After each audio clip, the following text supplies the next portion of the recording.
হ্যাঁ জরিনা, হ্যাঁ চা দাও।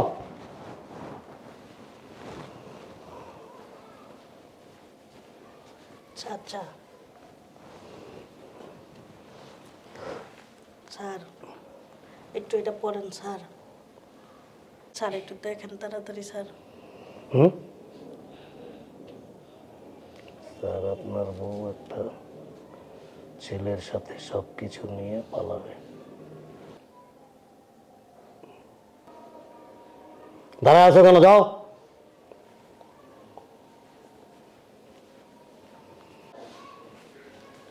বুঝলাম না কিছু, স্যারেরে বললাম, স্যারে তো আমার কথাটা গুরুত্ব দিল না।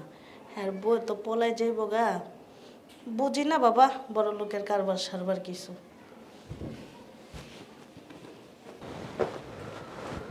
এই আমি অফিসে গেলাম। শোনো, বাবার বাড়িতে যাব, আর আমার আসতে 2-3 দিন লেট হবে। 2-3 দিন থাকবা? হ্যাঁ।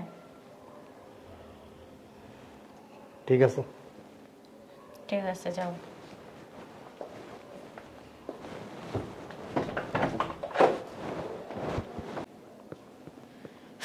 যাক, টাকা তো আগে ব্যাগে ভরে রাখছি, এখন স্বর্ণ অলংকারগুলো ব্যাগের ভিতরে ভরে নিই। তারপর আমার জানের সাথে সারা জীবন সুখে শান্তিতে সংসার করবো। যাই। এখন আবার কে ফোন দিল? জানটা ফোন দিছে। হ্যাঁ বলো। হ্যালো। বলো। আমি তো তোমার বাসার সামনেই। কি বলো, আইসা পড়ছো? হ্যাঁ, গেটের সামনেই। আচ্ছা ভালো করছো, আমার দরজার সামনে আসো। আচ্ছা, সব কিছু নিছো? সব নিছি, টাকা পয়সা সোনা গয়না সব নিছি, তুমি আসো তাড়াতাড়ি। আচ্ছা ঠিক আছে। আচ্ছা।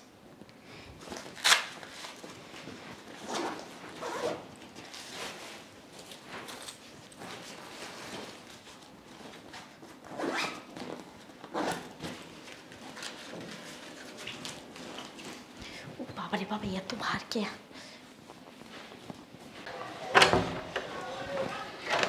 এতক্ষণ লাগে নাকি? সব কিছু নিছো? আরে ধরো।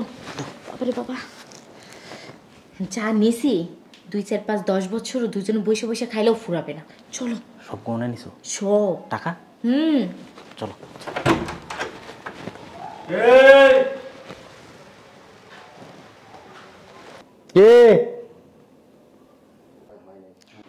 খবরদার ঘাবড়াইবা না, সব আমি ম্যানেজ করব, ঠিক আছে? একদম শক্ত হয়ে দাঁড়াই থাকবা। চুপ। এই এদিকে আসো। যা যা বলবো আমার সাথে সাথে হয় হয় বলবা, উল্টো পাল্টা কোনো কথা বলবা না, পাকনামি করতে চাই না, বুঝছো? চলো বলো। তুমি না কোথায় যেন যাচ্ছ? বাবার বাড়িতে যাচ্ছি। বাবা। ও উনি উনি আমার ফ্রেন্ড হয়। এখানে কেন? এখানে কেন? আরে এখানে একটা কাজে আসছিল, ওনার বাড়ি আমাদের বাড়ির পাশাপাশি। সো আমাদের এলাকায় আসছে, কাজ শেষ ফোন দিছে যে কি করস। আমি বলছি যে আমি কাজ করতেছি, বাবার বাড়িতে যাব, সব কিছু গুছাইতেছি। কয় তুই বাড়িতে যাবি? আমি বলছি হ্যাঁ। তারপর বলছে যে তাই আয়, আমি তো তোদের এলাকায় একটা কাজের জন্য আসছিলাম, কাজ হয়ে গেছে, আমি তো বাড়িতে যাচ্ছি। বললো যে তাই দুজনে একসাথেই যাই।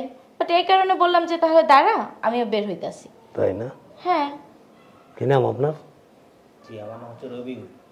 কি হল? রবিউল। কি করেন আপনি? আমি একটা বিজনেস করি। ওর সাথে পরিচয় কতদিন? ও আমার কলেজ ফ্রেন্ড। আমরা একসাথে কলেজে পড়াশোনা করছি। আমি ওনাকে জিজ্ঞেস করতেছি। জি সরি। পরিচয় প্রায় 6-7 বছর হবে। 6-7 বছর। আমি একটা জিনিস বুঝলাম না, তুমি ওনাকে এভাবে চিরা করতেছো কেন? আপনি কি নিজের থেকেই ফোনটা দিছেন না ও ফোন দিছে? না, আসছিলাম, শুনলাম ওর বিয়ে এই এলাকায় হয়েছে, তো ভাবলাম যে যেহেতু এই এলাকায় হয়েছে দেখি একটু খবর নিয়ে দেখি। আচ্ছা আচ্ছা। ও বাসাটা কোথায়, তো ফোন দিছিলাম, ও বললো যে আমি তো বাসায় আছি, আমি বাবার বাড়ি যাচ্ছি। তো আমি ভাবলাম যে যেহেতু ও বাবার বাড়ি যাবে একসাথে যাবো গল্প করতে করতে, এই জন্যই আসছিলাম। মানে ওর উদ্দেশ্যে এই এলাকাতে আসছেন? না, ওর উদ্দেশ্যে না, আমি আমার ব্যবসার কাজে আসছিলাম। আচ্ছা। তো আমি জানি যে ওর বিয়ে এই এলাকায় হয়েছে। আমি একটা জিনিস বুঝলাম না, তুমি এমন ভাবে কথা বলতেছো কেন? মিস্টার, জি কি যেন নাম বলছিলেন? রবিউল। রবিউল।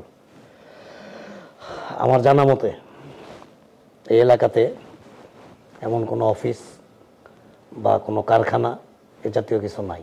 না এই চলো তো, লেট হয়ে যাচ্ছে। আরে ব্যাগে হাত দিচ্ছ আচ্ছা কেন? দেখি না, বসো। এটা আমার জামা কাপড় আছে আচ্ছা তো। দেখি না, সমস্যা কোথায়? তুমি না অফিসে যাইতে নিছিলা? আরে এমন করতেছো কেন?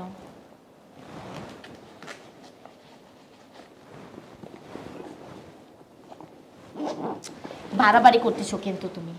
তুমি আমার জামা কাপড় কি দেখবা, দেখো না কখনো?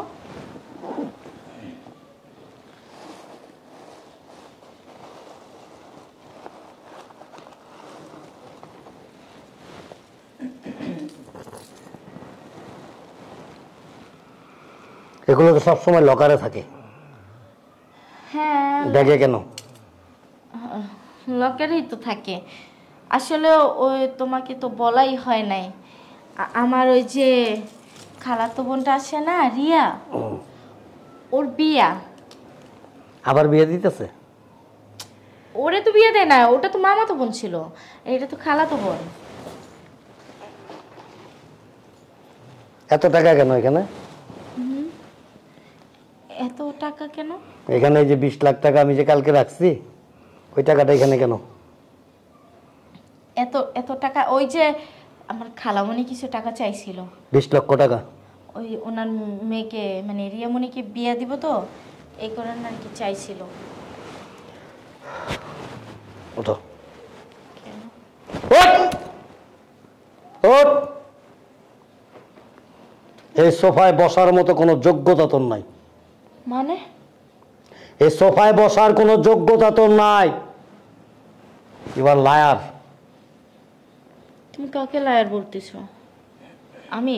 Only for you. হ্যাঁ কি ভাবছস বোকা? আমি বোকা? আমি বলদ, আমি প্রতিবন্ধী, আমি কি মানসিক রোগী, আমি কি মেন্টালি আপসেট? কি ভাবছস আমাকে? ভাই আপনি মনে হয় ভুল করছেন। চুপ! Stop your mouth, keep and quiet, no sound. কি ভাবছিলি আমারে? কি ভাবছি তোমারে?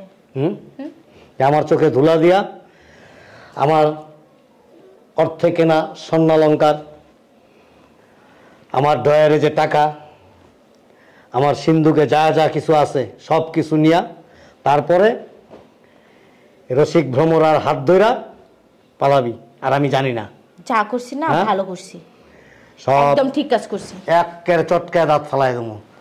আমার সব বলছে, কাজের বুয়া আমাকে সব বলছে। বলো। যদিও আমার হেল্প না করতো না, আজকে আমার তো এগুলি তো যাইতে যাইতে এগুলি কোনো ম্যাটার না, নট এ ম্যাটার। এগুলি আমার কাছে কিছুই না, তুচ্ছ, একেবারে তুচ্ছ। কিন্তু তোর মতো নোংরা এরকম একটা মেয়ে মানুষের আসল চেহারাটা আমি কখনো দেখতে পারতাম না। তুই যে এত নোংরা, তারা কি জানো? নোংরামির কিছুই দেখো। চুপ! কথা বলবি না, কথা বললে মায়ের হবে, কথা বললে মায়ের হবে। এতই যদি ভালো লাগে ওর হাত ধরে গেলি না কেন? আমার কাছে কেন আসলি? আমার পরিবার তোমার কাছে দিছে, তোর পরিবার? আমি আসতে চাই নাই তোমার কাছে। তোমার মতো একটা বুইড়ার কাছে আমি কখনোই আসতে চাই নাই, বুঝো না? আমার পরিবার দিছে, আমি ওকেই ভালোবাসতাম সেই কলেজ লাইফ থেকে, কিন্তু আমার বাবা মা কখনো বুঝে নাই। কারণ কি? ওর একটু অর্থ কম, এই কারণে। তোর মতো নারীরা কখনো একজনের হইতে পারে না। কথা অর্থের কাছে বিক্রি হয়ে গেছে, তার জন্য তোমার মতো একটা বুইড়ার কাছে আমারে বিয়া দিছে, বুঝো না? না পারে কিছু বলতে, না পারে। আসলে আমার পাশে মানায়ও না, তোর এই যে সৈয়দ আবুল হোসেনের পাশেই মানায়। তোমার পাশে মানাইবে না তো। কথায় তার কথায় 14 গায়ে হাত দেওয়া বন্ধ করো। তার 14 জেনারেশনের কপাল, ভাগ্য তোর মতো মেয়ে আমার বাড়ির কাজের লোকের যোগ্যতা হইছে? বুঝছস? যা বেরা, বেরা, বাইরা, বাইরা এখান থেকে। তোমার বের কথা, নিজেই বের হয়ে যাবো। আমার টাকায় কিনা মোবাইল। যা, আসো তো। দাঁড়া, এগুলি খোল। দিয়ে দাও, সব দিয়ে দাও। তুই কথা কসকে? ওর গায়ে হাত দিবে না। তুই কথা কসকে? এই বেটা বেয়াদব, স্টুপিড কথাকার। তুই কথা কসকে? চুপ। চলো। দাঁড়া, আর কি আছে? যেগুলি দান করে দিলাম, যা আরে আসো। যা। ফালতু। তো ফেরিওয়ালা কখনো এক জায়গায় বসা ব্যবসা করতে পারে না, জায়গায় জায়গায় ঘুরে ফেরি করে আর ফিলিংস লয়। এই বুয়া, এইগুলো এখান থেকে নাও।